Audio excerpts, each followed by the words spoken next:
now the most reasonable talk show host from Sob Choppy to the Redneck Riviera, here is Bob Kerrigan. Good evening and welcome to Within Reason. Bob Kerrigan and my colleague Bill Rankin here. Good evening. Earlier, before we went on the program, Bill has located probably the most extremist propaganda that I personally have heard in the last 24 hours, but you are free now to tell us what outrageous thing do you have there. You mean about collectivism? Well, about the president. You know, let me start with this. Yeah. Well, you know, you don't get in trouble because some obvious villainous-looking guy with a long mustache, like in the cartoons, comes up and acts like a villain. You get in trouble when some really nice, reasonable-sounding guy is responding to a crisis. And that's what we have here. We're responding to a crisis. We're responding to a crisis by really pushing way too far toward collectivism. Here's our president, Obama. He's given command, and I'm quoting here from an outrageous, unprincipled, and unsupportable libertarian blog, which says, Barack Obama giving commencement speeches sneers at graduates whose vision is to own their own home or business. Instead, he exhorts them to do something about global warming and other manufactured crises of the left. Now, here's some quotes from President Obama. Before you get to quotes, could I ask you, do you really think real stuff. He sneered at the graduates? Well, listen to what he said. Because they wanted to own their own and home? draw your own conclusion. I will, but it might be a little overblown. You know, that's the essence of rhetoric. Well, it's exaggeration. I mean, that's what we're doing here. That's what this is about. Don't condemn me for I this. tend to be more, you know, modest and that's you. Yeah, of course you are. Go ahead. Yeah. Okay. All right. Now, what did he actually say? This is what he actually said. You can take your diploma, walk off this stage, and chase only after the big house and the nice suits and all the other things that our money culture says you should buy. Well, what's wrong with that? Okay. Said it about a week ago, as if this were in a note. He would prefer this, but I hope you won't.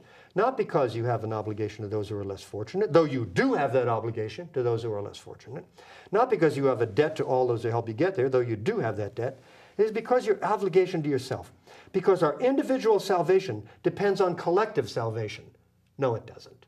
That's crap.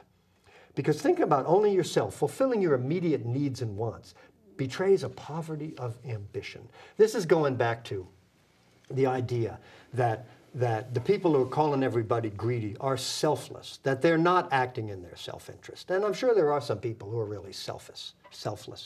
But once you buy this business of don't be greedy and help out the less fortunate, then we get this. Then we allocate the resources of this country based upon need, which is what we're doing now, which means if you're productive, your property is going to be seized and given to somebody who's less productive. It is a bad idea. And that's exactly what's going on in Washington. But isn't Obama really saying, don't go there, don't go towards the accumulation of power for itself, money for itself, but recognize that as you prosper and are successful, you have to be aware of the surroundings, the people who are, through no fault of their own, disabled, mentally ill, or whatever it might be. And we can't just ignore anything that prevents us from making money. We just can't do it, or society will collapse. I mean, you have to agree with some of that, don't you? I certainly agree with a social safety net. I just don't like the emphasis here. You know, we may not be that far apart. Obviously, there aren't all the good people over here lined up behind Rush Limbaugh trying to make a buck, and all the greedy, whiny liberals, though there are plenty in each camp. And agree. Obama appears to be kind of bowing toward the left. What they're talking about is broadband internet service that may be available in rural areas and in poor areas at a price in which everybody can access it, meaning that people can become educated in their own homes by access to this fabulous source of information and knowledge. And is that what they're going to do? Or are they going to watch porn and get on MySpace? Well, there's nothing wrong with a little porn. The benevolent government is going to make sure everybody has porn on broadband and TV. And we're giving out vouchers for TV converters so nobody misses American Idol. Oh, well, if there's a disaster, you have to have TV. I totally agree with that. Listen, the program gave out of its billions of dollars. But you've missed something. You've missed something. There's a problem, and that is that the entrepreneurs, the wealthy, fat cats who live at the FCC to get their own inside best deals for TV are the ones that jacked up this government program to make sure everybody could watch their TV stations. A lot and of they're all Republicans. A lot of the entrepreneurs who are out there talking about they get their hand out. Socialism. They're in bed with government and have the covers pulled up. The problem is not that all the people on the right are the good people or all the people on the left are the bad people. There's plenty in each camp. It's that the big government is passing out favors to whoever is going to benefit the politicians. There's no question the benefits being passed out. The question is how many are the poor people What getting? happened to that government is best which governs least? I'm going to tell you, most of your Republican businessmen, they don't like that. They don't like that one bit. They want the money. That's they want right. the cash. The Republican Party is the party of cash. That's why I don't like the Republican. What we need is a real libertarian party, a real small government party. Right now, the Libertarian Party is a bunch of wackos who show up in Star Wars stormtrooper outfits and crazy religious nuts who want to enforce Christianity and all these whack jobs. What is your party?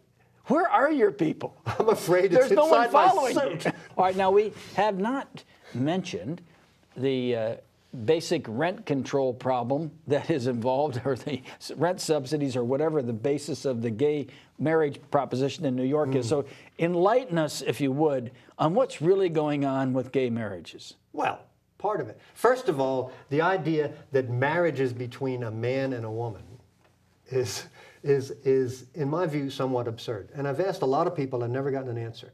When homosexuals started getting married in Massachusetts, did your marriage fall apart? Did you love your wife less? Did marriage mean less to you? What does that mean? You know the what it Defense means? of Marriage Act? It's just absurd. All right, but a night out with the boys had a different meaning in Massachusetts after all that stuff started happening. That's just, something for you to think about. Here is one of the... First of all, if you want to give official recognition to gay unions, I don't see anything wrong with it. And if you want to let those people, and like we own the word marriage, like the word marriage is sacred. Sacred is a religious concept which has no business in government.